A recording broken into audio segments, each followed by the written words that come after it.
Sir ಇದು ನಿರ್ಲಕ್ಷ್ಯ ಅಂತ ಹೇಳೋದಕ್ಕಿಂತನೂ ಇವ್ರಿಗೆ ಬೇಜವಾಬ್ದಾರಿ ಅಥವಾ ಏನೋ ತಾತ್ಸಾರ ಅನ್ಸುತ್ತೆ. ಬಹುಶಃ ಸೈನಿಕರು ಅಂತಂದ್ರೆ ಬೆಲೆ ಇಲ್ಲ ಅಂತ ಅನಿಸ್ತಾ ಇದೆ. ಈ ಒಂದು ಕೆಲಸಗಳು ನೋಡ್ತಾ ಇದ್ದಾಗ ಅವರ ಒಂದು ಏನು ಈ ಒಂದು ಕಾರ್ಯಗಳಿಗೆ ನೋಡ್ತಾ ಇದೀವಲ್ಲ, ನೋಡಿದಾಗ ಸೈನಿಕರು ಅಂತಂದ್ರೆ ಎಲ್ಲೂ ಅವ್ರಿಗೆ ಗೌರವ ಇಲ್ಲ ಅಂತ ನನಗನ್ನಿಸ್ತಾ ಇದೆ. ಸೊ ಆಮೇಲೆ ಆ ಲಂಚ ಅಂತ ಹೇಳಿ ಹಿಡ್ಕೊಟ್ರಲ್ಲ, ಬಹುಶಃ ಇದರಿಂದ ಅವ್ರಿಗೆ ಏನಂತಾರೆ ಅದನ್ನ ನುಂಗಲಾರದ ತುತ್ತು ಆಗೋಗ್ಬಿಟ್ಟಿದೆ ಅನ್ಸುತ್ತೆ ಅವ್ರಿಗೆ. ಯಾಕಂದ್ರೆ ಎಲ್ರಿಗೂ ಗೊತ್ತಿರೋಂಗೆ ನಾನೇನ್ ಹೇಳ್ಬೇಕಾಗಿಲ್ಲ, ಎಲ್ಲೆಲ್ಲಿ ಲಂಚ ನಡೀತಾ ಇದೆ, ಎಲ್ಲೆಲ್ಲಿ ಹೋಗ್ತಾ ಇದೆ ಅಂತ ಹೇಳ್ಬಿಟ್ಟು ಜಗತ್ ಜಾಹೀರಾಗಿದೆ. ಅದನ್ನ ನಾನು ಬಿಡಿಸಿ ಹೇಳ್ಬೇಕಾದ್ರೆ ಅವಶ್ಯಕತೆ ಇಲ್ಲ. ತಾವು ಯಾರಾದ್ರೂ ಬಂದು ಯಾವಾಗ ರೇಟ್ ಮಾಡಿದ್ರು ಸಹ ಎಲ್ಲಾದ್ರೂ ಮಾಹಿತಿ ಸಿಗುತ್ತೆ. ಆದ್ರೂ ಇಂಥ ವಿಚಾರದಲ್ಲೂ ಸಹ ಈ ಒಂದು ರೀತಿಯಲ್ಲಿ ಧೋರಣೆ ತೋರುವಂಥದ್ದು ಬಹಳ ನೋವಿನ ಸಂಗತಿ. ಅದು ಮಾಡಬಾರ್ದಾಗುತ್ತೆ ಸರ್. ನನ್ನ ಹೆಸರು ಶಿವಾನಂದ ರೆಡ್ಡಿ ಅಂತ, ಮಾಜಿ ಸೈನಿಕ.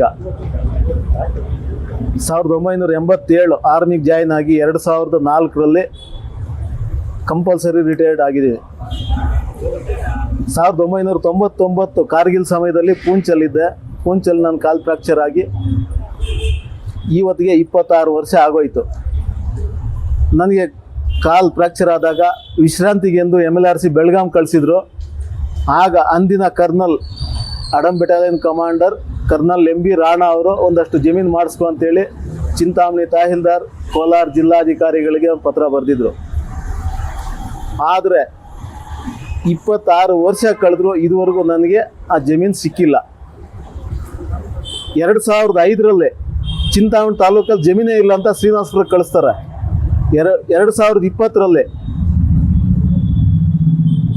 ಸುಮಾರು ಜನಕ್ಕೆ ನನ್ನ ಅಪ್ಲಿಕೇಶನ್ ಆದಮೇಲೆ ಆರ್ಮಿಗೆ ಹೋಗಿ ಬಂದಿರೋವಂಥವ್ರಿಗೆ ಕೊಡೋದಕ್ಕೆ ಇವ್ರ ಹತ್ರ ಜಮೀನಿದೆ. ಅದರಲ್ಲೂ ಮುಖ್ಯವಾಗಿ ಬೆಂಗಳೂರವ್ರಿಗೆ ಕೊಡೋದಕ್ಕೆ ಜಮೀನಿದೆ.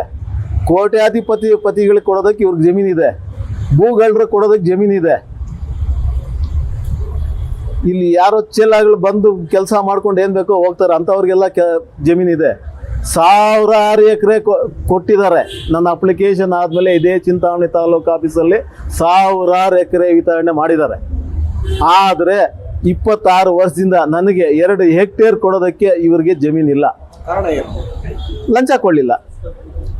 ಲಂಚ ಕೇಳಿದವ್ರಿಗೆ ನಾನು ಲೋಕಾಯುಕ್ತ ಕಂಪ್ಲೇಂಟ್ ಕೊಟ್ಟು ಹಿಡಿದುಕೊಟ್ಟೆ. ಅದೇ ಕಾರಣ, ಇನ್ನೇನು ಕಾರಣ? ಏನು ಹೇಳ್ತಾರೆ ಈಗ ಅಧಿಕಾರಿಗಳು? ಕೊಡ್ತೀವಿ, ಯಾವುದೋ ಒಂದು ಜಮೀನು ತೋರಿಸ್ತಾರೆ, ಇದು ನಿಮ್ಗೆ ಕೊಡ್ತೀವಿ ಅಂತಾರೆ. ಮತ್ತೆ ಬೇರೆಯವ್ರ ಕೈಲಿ ಅವ್ರು ಅಬ್ಜೆಕ್ಷನ್ ಹಾಕ್ಸ್ತಾರೆ. ಎಸಿಗೆ ಹೋಗುತ್ತೆ, ಎಸಿಯಿಂದ ವಾಪಸ್ ಬರುತ್ತೆ. 26 ವರ್ಷದಿಂದ ಅದೇ ಮಾಡ್ತಾ ಇರೋದು. ಅಂದರೆ ಬೇರೆಯವ್ರಿಗೆ ಹೈವೇಗಳಲ್ಲಿ ಕೊಡೋದಕ್ಕೆ ಇವ್ರ ಹತ್ರ ಜಮೀನಿದೆ. 30 ವರ್ಷ ಹಿಂದಿನ ಡಾಕ್ಯುಮೆಂಟ್ ರೆಡಿ ಮಾಡ್ತಾರೆ. ಚಿಂತಾಮಣಿ ತಾಲೂಕಲ್ಲೇ ಹೈವೇ ಕೊಡ್ತಾರೆ, ಟೌನ್ ಲಿಮಿಟಲ್ಲಿ ಕೊಡ್ತಾರೆ.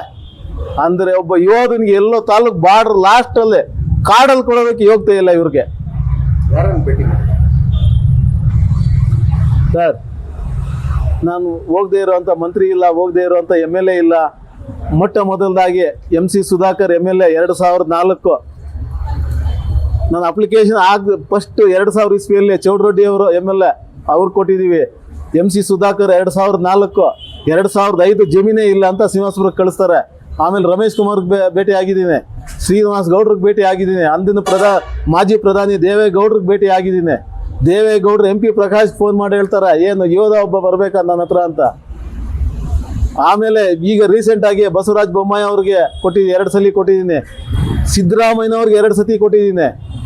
ರಾಜ್ಯಪಾಲರಿಗೆ ಕೊಟ್ಟಿದ್ದೀನಿ ಸರ್. ಆದರೂ ಏನು ಪ್ರಯೋಜನ ಆಗಿಲ್ಲ.